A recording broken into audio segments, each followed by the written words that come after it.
Hello everyone, this is Jaya and welcome back to our channel bio with Jaya. आज की इस video में हम उन सभी बच्चों की कन्फ्यूजन को दूर करने वाले हैं जो कि अभी अभी अपने नाइन्थ के एग्ज़ाम्स पास करके टेंथ में जा रहे हैं, जिनके दिमाग में बहुत ज़्यादा कन्फ्यूजन है कि कहाँ से पढ़ना है, कैसे पढ़ना है, क्या रोड मैप होगा और कैसे हम अपने जो हमने शुरू में एक गोल सेट किया है कि 95+ परसेंटेज लाएंगे, वो कैसे हम अचीव कर सकते हैं, क्या प्रॉपर टाइम टेबल हो सकता है।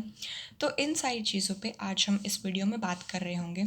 और सबसे पहली बात कि नाइन्थ एक बहुत ज़्यादा मुश्किल क्लास मानी जाती है। नाइन्थ और इलेवेंथ ये दो क्लास बहुत ज़्यादा मुश्किल होती हैं, लेकिन जो टेंथ और ट्वेल्थ क्लास होती है उसमें हर तरह के बच्चों को मद्देनज़र रखते हुए क्वेश्चन पेपर बनाया जाता है। क्योंकि अगर आप नाइन्थ क्लास में बहुत लो लेवल पे अपने आप को समझते हो 70-80 पर, तो टेंथ क्लास में आप आराम से 85% प्लस ला सकते हो। क्योंकि उधर एक एवरेज बच्चे को, एक बिलो एवरेज बच्चे को और एक टॉपर, तीनों को देखकर क्वेश्चन पेपर डिज़ाइन किया जाता है। और इसमें आपके पास एक एडवांटेज भी होता है कि आपको प्रीवियस ईयर क्वेश्चंस देख के पता चल जाता है कि कौन सा टॉपिक इम्पॉर्टेंट है, किस में से क्वेश्चन आने के चांसेस बहुत ज़्यादा हैं। जबकि नाइन्थ क्लास में आपके टीचर के पास सारा कंट्रोल होता है कि उसको कैसा पेपर बनाना है, उसको उसने क्लास में क्या इम्पोर्टेंट बताया है और वो पेपर में क्या दे दे, किसी का कोई भरोसा नहीं होता। लेकिन टेंथ क्लास में आपके पास एक बहुत अच्छा एडवांटेज होता है कि सीबीएसई बहुत ज़्यादा क्वेश्चंस को रिपीट करती है और बहुत ज़्यादा इजी लेवल का, मॉडरेट लेवल का क्वेश्चन पेपर बनाया जाता है। So let's begin with the video. सबसे पहले बात करेंगे एक रोड मैप की कि कैसे आपको शुरू से अप्रैल से बैठ के अगले साल तो नहीं, लास्ट तक, मार्च तक कैसे पढ़ाई करनी है, क्या स्टेप्स होंगे जिनको आप फॉलो करके अच्छे से 95+ परसेंटेज ईजीली ला सकते हो। और बहुत ज़्यादा सिंपल स्टेप्स हैं और बहुत कम भी हैं।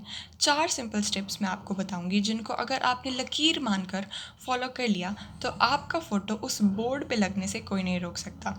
स्कूल के बाहर जो बोर्ड लगता है ना, जिनमें अचीवर्स का फ़ोटो लगा हुआ होता है, वहाँ पर आपका फ़ोटो आने से कोई नहीं रोक सकता अगर आपने ये 4 सिंपल स्टेप्स फॉलो कर लिए तो। स्टेप नंबर 1 होगा, अगर आपको कोई भी चैप्टर स्टार्ट करना है, कोई भी सब्जेक्ट स्टार्ट करना है, तो उसका पहले आपको एक वन शॉट लेक्चर यूट्यूब पे कहीं से देखना होगा। या फिर अगर आपकी क्लास टीचर उसको पढ़ा रही है तो उनको बहुत ध्यान से सुनना होगा। अगर वो एनसीईआरटी डायरेक्ट पढ़ाती हैं तो जस्ट लीव हर और हिम। क्योंकि एनसीईआरटी एक ऐसी बुक है जिसको आप बिना पहले चैप्टर समझे पढ़ ही नहीं सकते हो। आपको ऐसा लगेगा बहुत मुश्किल है और आप साइड में रख दोगे। फिर बैकलॉग्स इकट्ठे होंगे और फिर आपका गोल अचीव नहीं हो पाएगा। सो सबसे पहला स्टेप होगा वन शॉट लेक्चर देखना किसी भी चैप्टर का, किसी भी सब्जेक्ट्स का, जिससे आपको मोटा मोटा उस चैप्टर के बारे में पता चल जाएगा कि इसमें एक्चुअली आपको पढ़ना क्या है। उसके बाद उसके बाद आपको उठानी होगी एनसीईआरटी, जिसमें अब आपको सब कुछ समझ आएगा क्योंकि आपने पहले किसी से समझ रखा है कि चैप्टर में है क्या। अब आपको एनसीईआरटी अच्छे से समझ में आ जाएगी। उसके बाद जो एनसीईआरटी के एग्जाम्पल्स और इन टेक्स्ट क्वेश्चंस और एक्सरसाइजेज उसमें गिवन होती हैं, उनको बहुत अच्छे से प्रैक्टिस कर लेना क्योंकि कई बार सीधा सीधा क्वेश्चन उठ के आ जाता है उन एग्जाम्पल से, उन एक्सरसाइजेज से। तो उनको बहुत अच्छे से आप प्रिपेयर करके जाना। उसके बाद मैथ्स और फिज़िक्स जैसे सब्जेक्ट में आपको प्रैक्टिस बहुत ज़्यादा चाहिए होती है क्योंकि न्यूमेरिकल्स होते हैं और कन्वर्जन टेबल्स भी आपको याद करनी होंगी इस साल। तो प्रैक्टिस इज़ द मेन की टू सक्सेस। अगर आपने बहुत सारा वन शॉट लेक्चर देख लिए, एनसीईआरटी पढ़ ली, इंटरनल क्वेश्चंस निकाल लिए, एग्जांपल्स कर लिए, एक्सरसाइजेस कर ली, दैट इज़ नॉट इनफ। आपको प्रीवियस ईयर क्वेश्चंस जो आपका स्कूल सैम्पल पेपर्स देता है, उनको सॉल्व करने की प्रैक्टिस करनी होगी। और जब आपके बोर्ड एग्ज़ाम 1-2 महीने में है, तब से आपको एक क्वेश्चन पेपर एक दिन में पूरा टाइम नाप कर 3 घंटे में ख़त्म करना होगा। और मैं तो कहूँगी 2 घंटे 30 मिनट में ही ख़त्म करना, क्योंकि बाकी का आधा घंटा आप अपनी मिस्टेक्स निकालना, ढूंढना कि ये वाला क्वेश्चन मेरे को नहीं आता था, ये मैंने ऐसे किया है, इसमें मेरी क्या क्या गलती हो सकती है, वो सब आपको बाकी के आधे घंटे में निकालना होगा। तो जब बोर्ड एग्ज़ाम्स पास आ जाए तो एक बार जो सैम्पल पेपर्स, जो प्रीवियस ईयर क्वेश्चंस हैं, उनको टाइम लिमिट में सॉल्व करने की कोशिश करना। अब बात करते हैं कुछ कॉमन मिस्टेक्स की जो हर स्टूडेंट करता है। सबसे पहली मिस्टेक है टू मैनी रिसोर्सेज और बुक्स। आपके सीनियर्स, आपके जूनियर्स, आपके टीचर्स आपको बोल रहे होंगे कि बोर्ड की क्लास है भाई, ये चैप्टर कर ले, वो चैप्टर कर ले, यहाँ से कर ले, वहाँ से कर ले, आर डी शर्मा कर ले, आर एस अग्रवाल कर ले। भूल जाओ, सबको भूल जाओ। Previous year questions, sample paper और एन सी आर टी, ये तीन बुक्स अगर आपने अच्छे से कर ली तो भी आपका टेंथ में बहुत अच्छा स्कोर आ सकता है। ज़रूरी नहीं है कि आप R D Sharma, R S Agarwal के बिना पास भी नहीं हो पाओगे।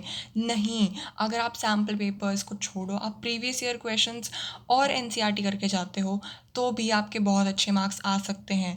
तो किसी की मत सुनो, सिर्फ बहुत कम रिसोर्सेज रखो, उनसे जितना पढ़ो उतना अच्छे से पढ़ो कम से कम। ओके, अगली प्रॉब्लम है प्रॉपर टाइम टेबल। कुछ बच्चे जो अभी तक नाइन्थ क्लास में होने के बाद भी जूनियर्स जैसी हरकतें करते होंगे, वो टेंथ में सीरियस होने का सोच रहे होंगे और एक टाइम टेबल बनाएंगे जिसमें वो 5 बजे उठेंगे, 5:30 तक वो वॉशरूम जाएंगे, ब्रश करेंगे एंड दैट ऑल। उसके बाद 5:30 से 6:30 वो पढ़ेंगे फलाना ढिमकाना। ये दुनिया का सबसे ख़राब टाइम टेबल है। ये किसी से फॉलो नहीं होता, आपको भी पता है, मुझे भी पता है। तो प्रॉपर टाइम टेबल एक वो चीज़ होती है जब आप पूरे दिन में आप अपना एक गोल सेट करो कि आज मुझे 2 चैप्टर्स करने हैं तो करने हैं, चाहे मैं उन्हें रात में जाग के करूँ, सुबह उठ के करूँ, दोपहर में करूँ, सोता सोता करूँ, कैसे भी करूँ, लेकिन मुझे आज 2 चैप्टर्स ख़त्म करने हैं। वो मतलब होता है प्रॉपर टाइम टेबल का। टाइम टेबल मतलब ये नहीं होता कि आप इतने बजे उठोगे, ये करोगे, वो करोगे, फिर आप ये करोगे, वो कभी फॉलो नहीं होता। कभी किसी की शादी आ जाती है, कभी आपको स्कूल जाना होता है, कभी ये, कभी वो। तो उस टाइम टेबल का भरोसा नहीं है कि वो कब टूट जाए। तो एक टू डू लिस्ट वाली नोटबुक अपनी बना लो जिसमें आप डेट डाल के रोज़ के चैप्टर्स लिखोगे कि आज मुझे ये चैप्टर करना है, आज ये करना है। और दिन के एंड में जब आप रात को सोने जाओ, तब अगर आपने वो चैप्टर्स कर लिए हैं तो टिक लगा देना, और अगर नहीं किए हैं तो रेड हाइलाइटर या रेड पेन से उसको हाईलाइट कर देना। ठीक है। उसके बाद नेक्स्ट है कंसिस्टेंसी। कंसिस्टेंसी बहुत ज़्यादा ज़रूरी है। आप नंबर ऑफ़ आवर्स को काउंट मत करो कि आज मैंने इतने घंटे पढ़ा है, आज मैंने इतने घंटे पढ़ा है, लेकिन उस पढ़ाई का फ़ायदा ही क्या जब आपको कुछ समझ ही नहीं आया, आप सिर्फ किताब खोल के बैठे हुए थे। कंसिस्टेंसी का मतलब होता है कि अगर आप कम भी पढ़ रहे हो तो चलेगा, लेकिन उस टाइम पीरियड में जो आपने पढ़ा वो आपके दिमाग में बैठ जाना चाहिए। वो आपसे अगर कोई सुबह सुबह उठा के पूछे कि इसका आंसर क्या है, डिस्प्लेसमेंट रिएक्शन क्या है, तो आप आँख बंद करके बता सको, उसका मतलब होता है कंसिस्टेंसी। कंसिस्टेंसी नहीं, ये नहीं होता कि सुबह उठे, सुबह 7 से 12 बजे तक पढ़ लिया, कंसिस्टेंट हूँ मैं। अगर आपने 7 से 12 तक इतना पढ़ा है कि आपको याद रहेगा, आपको समझ आया, तो वो कंसिस्टेंसी है। लेकिन अगर आप सिर्फ किताब खोल के बैठे हुए थे, साइड में फ़ोन चल रहा था, कान में ईयरफोन्स लगे हुए थे, that is not consistency bro. उसके बाद आपकी एक सबसे बड़ी मिस्टेक आती है कि आप रिवीजन नहीं करते हो। बस चीज़ों को समझा, याद किया और पेपर देने चले गए। नहीं, उस चीज़ को बाद में उठा के रिवाइज़ भी करना होता है। उसके बाद हिंदी जैसे सब्जेक्ट्स, फ़िज़िक्स जैसे सब्जेक्ट्स, बायो के पैराग्राफ्स, एक डायग्राम को अगर आपको एक्सप्लेन करना है, उसके लिए आपको राइटिंग प्रैक्टिस की ज़रूरत है। बिना राइटिंग प्रैक्टिस के पेपर देने मत चले जाना, बहुत बुरे नंबर आ सकते हैं आपके। आपका ड्रीम चकनाचूर हो सकता है अगर आपको समझ तो आया लेकिन लिखना नहीं आता। तो जब आप सैम्पल पेपर्स सॉल्व कर रहे हो बोर्ड एग्ज़ाम शुरू होने से पहले, तो एकदम उसी फॉर्मेट में करो जिस फॉर्मेट में आप बोर्ड की शीट्स में लिख कर आने वाले हो। Okay? So, on this note, I'm gonna end this video with a very cute line. Stay motivated, stay tuned, and be prepared for your all the best for your first board exam of life. And thank you so much.